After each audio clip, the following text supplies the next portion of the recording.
നമ്മുടെ വീട്ടിലുള്ള ഒരു മെഷീൻ ഒരു പരിധിയിലധികം നമുക്ക് ചില തരത്തിലുള്ള രോഗങ്ങൾ ഉണ്ടാക്കുമെന്ന് പറഞ്ഞാൽ നമ്മളിൽ എത്ര പേർക്ക് വിശ്വസിക്കാനായിട്ട് പറ്റും?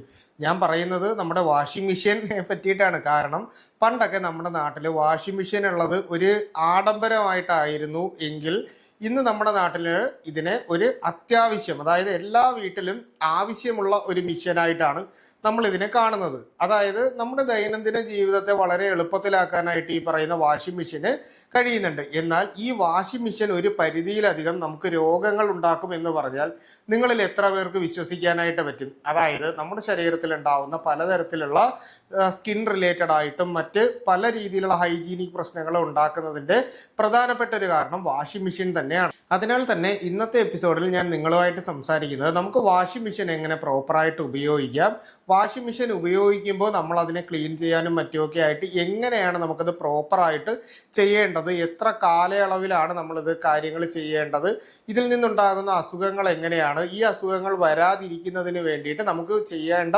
മുൻകരുതലുകൾ എങ്ങനെയാണ് എന്നുള്ള രീതിയിൽ ആണുള്ള കാര്യങ്ങളെല്ലാം ഇന്ന് ഞാൻ നിങ്ങളോട് പറയുന്നുണ്ട്.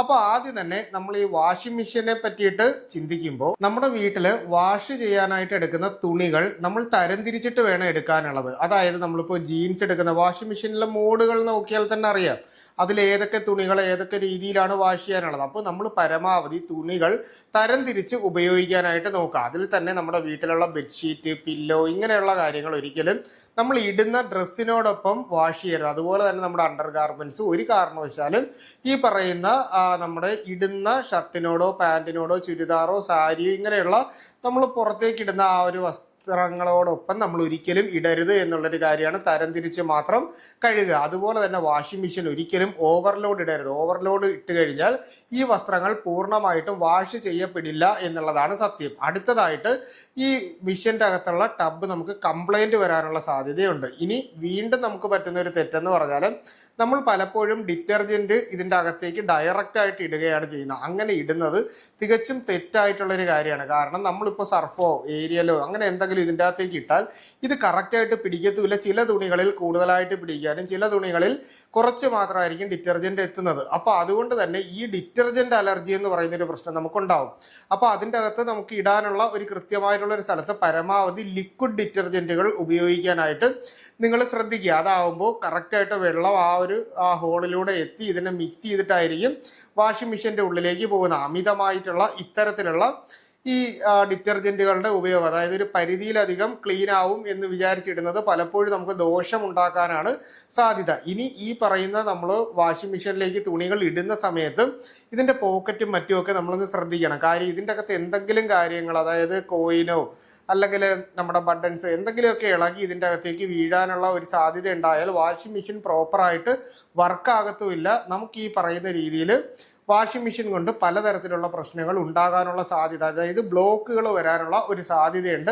അപ്പോൾ അതിൻ്റെ അകത്ത് ഈ പറയുന്ന പൊടിയും അഴുക്കും അതുപോലെ തന്നെ നൂലുകളും മറ്റുമൊക്കെ ചെന്ന് ഒട്ടിപ്പിടിച്ചിരുന്ന് നമുക്ക് ബുദ്ധിമുട്ടുകൾ ഉണ്ടാക്കാനുള്ള സാധ്യതയുണ്ട്. അതുപോലെ തന്നെ ഈ വാഷിംഗ് മെഷീൻ്റെ ആ ഒരു സെൻറ്ററിലുള്ള നമ്മുടെ ടബ് ഉണ്ടല്ലോ, ഇതിന് ടബ് ക്ലീനർ എന്ന് പറഞ്ഞ് നമ്മളിപ്പോൾ ആമസോണിലോ ഒക്കെ മറ്റുമൊക്കെ സെർച്ച് ചെയ്ത് നോക്കിയാൽ നമുക്ക് കാണാൻ പറ്റും. അപ്പോൾ ഈ ടബ് ക്ലീൻ ചെയ്യാനുള്ള ലിക്വിഡ് വാങ്ങിയിട്ട് നമ്മൾ മാസത്തിലൊരിക്കലെങ്കിലും ഈ പറയുന്ന ടബ് നമ്മൾ വൃത്തിയാക്കേണ്ടത് വളരെ അത്യാവശ്യമാണ്. അടുത്തതായിട്ട് ഈ വെള്ളം പോകാനുള്ള ഒരു ലിഡ് ഉണ്ട്. നമ്മൾ ഒരിക്കലും ചെക്ക് ചെയ്യാത്തൊരു സ്ഥലമാണ് ഈ ഭാഗം എന്ന് പറയുന്നത്. ഇത് നമ്മൾ മാസത്തിൽ ഒരിക്കലെങ്കിലും നമ്മുടെ ആ ലിഡ് ഓപ്പൺ ചെയ്ത് അതിൻ്റെ അകത്തേക്ക് ഈ തുണികളുടെ വേസ്റ്റ്, നൂലുകൾ, അങ്ങനെയുള്ള പഞ്ഞി മുതലായിട്ടുള്ള പല കാര്യങ്ങളും ഇതിൻ്റെ ഉള്ളിലേക്ക് കയറി അടഞ്ഞിരുന്നിട്ട് അവിടെ ഭയങ്കരമായിട്ട് ബാക്ടീരിയൽ ഗ്രോത്ത് ഉണ്ടാകാനുള്ള ഒരു സാധ്യതയുണ്ട്. അപ്പോൾ തീർച്ചയായിട്ടും നിങ്ങൾ ഈ പറഞ്ഞ കാര്യം മാസത്തിലൊരിക്കലെങ്കിലും ചെക്ക് ചെയ്ത് നോക്കണം. ഇനി തുണി വാഷ് ചെയ്ത് കഴിഞ്ഞാൽ ഒരുപാട് സമയം നമ്മൾ ഇതിൻ്റെ അകത്തേക്ക് ഇടരുത്. കാരണം നമ്മൾ ഇട്ട് അടച്ചു വെച്ചിട്ട് പോയാൽ ഇതിൻ്റെ അകത്ത് ബാക്ടീരിയൽ ഗ്രോത്ത് അല്ലെങ്കിൽ ഫംഗൽ ഗ്രോത്ത് ഉണ്ടാകാനുള്ള സാധ്യത വളരെ കൂടുതലാണ്. വാഷ് ചെയ്താൽ ഉടൻ തന്നെ തുണികൾ എടുത്ത് പുറത്ത് കൊണ്ടുപോയി നല്ല ചൂടുള്ളൊരു സ്ഥലത്ത് വിരിക്കുകയാണ് വേണ്ടത്. അടുത്തതായിട്ട് ചെയ്യാനുള്ള മറ്റൊരു തെറ്റെന്ന് പറഞ്ഞു കഴിഞ്ഞാൽ നമ്മൾ ഈ പറയുന്ന തുണികൾ പുറത്തെടുത്തു കഴിഞ്ഞാലും നമ്മുടെ വാഷിംഗ് മെഷീൻ്റെ ലിഡ് കുറച്ച് ഓപ്പൺ ചെയ്ത് വെക്കുക. ഇപ്പോൾ ഫ്രണ്ട് ഡോർ ആണെങ്കിൽ ഓപ്പൺ ചെയ്ത് വെച്ച് ഇതിൻ്റെ അകത്തുള്ള ഈർപ്പം പൂർണ്ണമായിട്ടും പുറത്ത് പോയി നല്ല ഡ്രൈ ആയതിനു ശേഷം മാത്രമേ നമ്മൾ ഈ ഡ്രമ്മ് ക്ലോസ് ചെയ്ത് വെക്കാവൂ എന്നൊരു കാര്യം കൂടിയുണ്ട്. ഇനി നമ്മൾ വാഷ് ചെയ്യുന്ന സമയത്ത് ശ്രദ്ധിക്കാനുള്ള ഒരു കാര്യം എന്ന് പറഞ്ഞാൽ നമ്മുടെ ഇന്നറുകളുണ്ടല്ലോ, അപ്പോൾ അങ്ങനെയുള്ള നമ്മൾ ഉപയോഗിക്കുന്ന അടിവസ്ത്രങ്ങളാണെങ്കിൽ തീർച്ചയായിട്ടും സെപ്പറേറ്റ് നമ്മൾ വാഷ് ചെയ്യുന്നതാണ് എപ്പോഴും നല്ലത്. കാരണം ഇതിൻ്റെ അകത്തായിരിക്കും ഏറ്റവും കൂടുതൽ ഫംഗൽ ഗ്രോത്ത് ഉള്ളത്. അത് നമ്മുടെ മറ്റ് ഡ്രസ്സുകളിലേക്കും കൂടി പകരാനുള്ള ഒരു സാധ്യത നമ്മുടെ ഈ പറയുന്ന രീതിയിൽ വാഷ് ചെയ്യുമ്പോൾ ഉണ്ടാകും. അപ്പോൾ നിങ്ങൾ ഈ ഒരു കാര്യം ശ്രദ്ധിച്ചിട്ട് നമ്മുടെ ഇന്നറുകളെല്ലാം ഡെറ്റോളിലും മുക്കി, അതായത് ഒരിക്കൽ വാഷിംഗ് മെഷീന് കഴുകിയെടുത്താലും അത് ചൂടുവെള്ളം, അതായത് നമുക്ക് ചൂടുവെള്ളം വരുന്ന രീതിയിലുള്ള വാഷിംഗ് മെഷീൻ കിട്ടും. അപ്പോൾ അങ്ങനെയുള്ള വാഷിംഗ് മെഷീൻ്റെ അകത്ത് വേണം നമ്മളിത് കറക്റ്റായിട്ട് ചൂടുവെള്ളത്തിൽ തന്നെ വാഷ് ചെയ്തെടുക്കുക. ഇനി അങ്ങനെ ഒരു സൗകര്യം ഇല്ലെങ്കിൽ നിങ്ങൾ ചൂടുവെള്ളം പിടിച്ചു വെച്ചിട്ട് അതിൻ്റെ അകത്ത് അല്പം ഡെറ്റോളും കൂടി ഒഴിച്ചതിന് ശേഷമായിരിക്കണം വാഷ് ചെയ്യാനുള്ളത്. പിന്നീട് നമ്മുടെ വീട്ടിൽ ഈ വെള്ളം ഒഴുകിപ്പോകുന്ന ആ ഒരു പൈപ്പ് കാണും. നമ്മൾ അടിയിൽ നോക്കിക്കഴിഞ്ഞാൽ ഇതിൻ്റെ താഴ്ഭാഗത്തായിട്ട് ആ ലിഡ് നോക്കുമ്പോൾ നമ്മുടെ ആ ഓസ് ചെന്നിട്ട് ഒരു പൈപ്പിലേക്ക് കണക്ട് ചെയ്യും. ഈ പൈപ്പിൽ എന്തെങ്കിലും ബ്ലോക്കുകളുണ്ടോ, അതുപോലെ തന്നെ ഈ പൈപ്പിലൂടെ വെള്ളം പ്രോപ്പറായിട്ട് ഡ്രെയിൻ ചെയ്യുന്നുണ്ടോ എന്നൊരു കാര്യം നമ്മൾ ചെക്ക് ചെയ്യണം. ഇല്ല എന്നുണ്ടെങ്കിൽ നമുക്ക് ഈ പറയുന്ന രീതിയിൽ ബാക്ടീരിയൽ ഗ്രോത്ത് ഉണ്ടാകാനുള്ള ഒരു പ്രധാനപ്പെട്ട കാര്യം ഉണ്ട്. അതുപോലെ തന്നെ ഇതിൻ്റെ അകത്ത് നമുക്ക് ഈ പൈപ്പ് ക്ലീൻ ചെയ്യാനായിട്ടുള്ള ഒരു പൊടി പോലെ നമുക്ക് വാങ്ങാൻ കിട്ടും. അപ്പോൾ അതോ അല്ലെങ്കിൽ ആ ലിക്വിഡോ വാങ്ങി ഇതിൻ്റെ അകത്തേക്ക് ഒഴിക്കുകയാണെന്നുണ്ടെങ്കിലും തീർച്ചയായിട്ടും ഈ പൈപ്പ് നല്ല രീതിയിൽ ക്ലീൻ ചെയ്യാനായിട്ട് പറ്റും. ഇനി നമുക്ക് രോഗങ്ങളിലേക്ക് വരാം.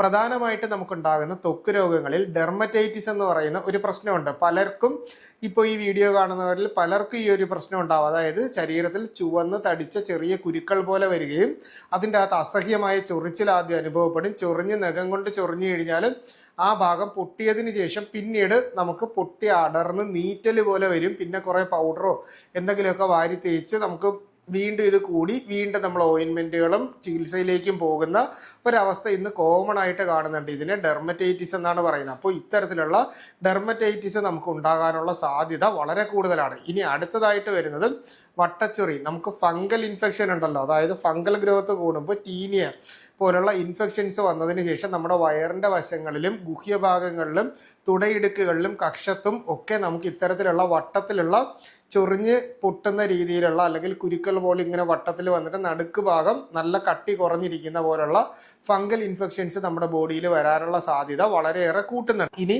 നമ്മൾ അമിതമായിട്ട് ഈ പറയുന്ന ഡിറ്റർജൻറ്റും മറ്റും ഇട്ട് കഴുകി അതുപോലെ തന്നെ നമ്മൾ ഈ പറയുന്ന കുറേ സമയം ഈ വാഷിംഗ് മെഷീൻ്റെ അകത്ത് തുണികൾ ഇട്ട് വെച്ചിരിക്കുന്ന ഒരു രീതിയാണ് നമുക്കുള്ളത് എങ്കിൽ നമുക്ക് ശ്വാസകോശ സംബന്ധമായിട്ടുള്ള രോഗങ്ങൾ ഉണ്ടാകാനുള്ള സാധ്യത ഒരിക്കലും നമ്മൾ ചിന്തിക്കാത്ത കാര്യമാണ്. ശ്വാസകോശ സംബന്ധമായിട്ടുള്ള അലർജി പോലുള്ള പ്രശ്നങ്ങൾ ഉണ്ടാകാനും ഇടയ്ക്കിടയ്ക്ക് നമുക്ക് തുമ്മലും ജലദോഷവും വിട്ടുമാറാതെ നിൽക്കും, മൂക്കിൽ ചൊറിച്ചിൽ വരാനും ഇങ്ങനെയുള്ള ഒരു പ്രശ്നമുണ്ട്. നമ്മളിൽ പലരും ഒട്ടും ചിന്തിക്കാത്ത ഒരു കാര്യമായിരിക്കും ഈ പറഞ്ഞത്. അപ്പോൾ ഈ ഒരു കാര്യം കൂടി, അതായത് നന്നായിട്ട് ഡ്രൈ ആകാതെ അല്ലെങ്കിൽ നമ്മൾ ഈ ഡിറ്റർജൻറ്റ് തുണിയുടെ മുകളിലേക്ക് ഡയറക്റ്റ് ഇട്ട് കഴിഞ്ഞാൽ ഈ ഡിറ്റർജൻറ്റ് ഉണങ്ങി കഴിയുമ്പോൾ പൊടിയായിട്ട് പറക്കും.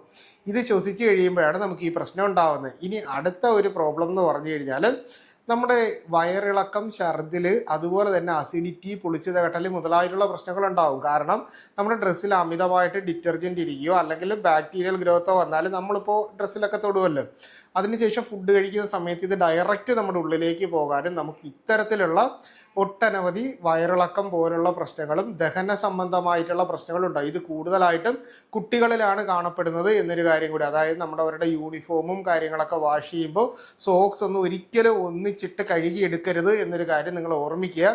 അതുപോലെ തന്നെ നമ്മൾ ഈ പറയുന്ന രീതിയിൽ ഡിറ്റർജൻറ്റ് ഇട്ട് കഴിഞ്ഞാൽ കുട്ടികൾ അറിയില്ല, അവരിങ്ങനെ തൊട്ടിട്ട് വായിലോട്ടൊക്കെ വെക്കുന്ന സമയത്ത് ഇവർക്ക് വയറിളക്കവും ഛർദിലും വയറ് സംബന്ധമായിട്ടുള്ള പ്രശ്നങ്ങൾ, വിശപ്പില്ലായ്മ മുതലായിട്ടുള്ള കാര്യങ്ങളൊക്കെ ഉണ്ടാകാനുള്ള, അല്ല ആഹാരത്തോട് ഒട്ടും താല്പര്യമില്ലാത്ത രീതിയിലുള്ള പ്രശ്നങ്ങൾ ഉണ്ടാകാനുള്ള സാധ്യതയുണ്ട്. അപ്പോൾ ഈ ഒരു കാര്യങ്ങൾ മനസ്സിലാക്കിയിട്ട് കൃത്യമായിട്ട് വാഷിംഗ് മെഷീൻ ഉപയോഗിക്കുകയാണെന്നുണ്ടെങ്കിൽ ഒട്ടനവധി രോഗങ്ങൾ നമുക്ക് പ്രിവെൻറ്റ് ചെയ്യാൻ പറ്റും എന്നുകൂടി പറയുകയാണ്. അപ്പോൾ ഈ ഒരു വിഷയവുമായി ബന്ധപ്പെട്ട് എന്തെങ്കിലും സംശയങ്ങളുണ്ടെങ്കിൽ കമൻ്റായിട്ടോ നമ്മുടെ വാട്സാപ്പിൻ്റെ നമ്പറിലോ ചോദിക്കുക. കൃത്യമായിട്ടുള്ള റിപ്ലൈ നിങ്ങൾക്ക് കിട്ടുന്നതായിരിക്കും. അപ്പോൾ ഇത്തരത്തിലുള്ള പുതിയ പുതിയ അറിവുകളായിട്ട് നമുക്ക് വീണ്ടും മറ്റൊരു അവസരത്തിൽ കണ്ടുമുട്ടാം. അതുവരെ എല്ലാവർക്കും ഗുഡ് ബൈ.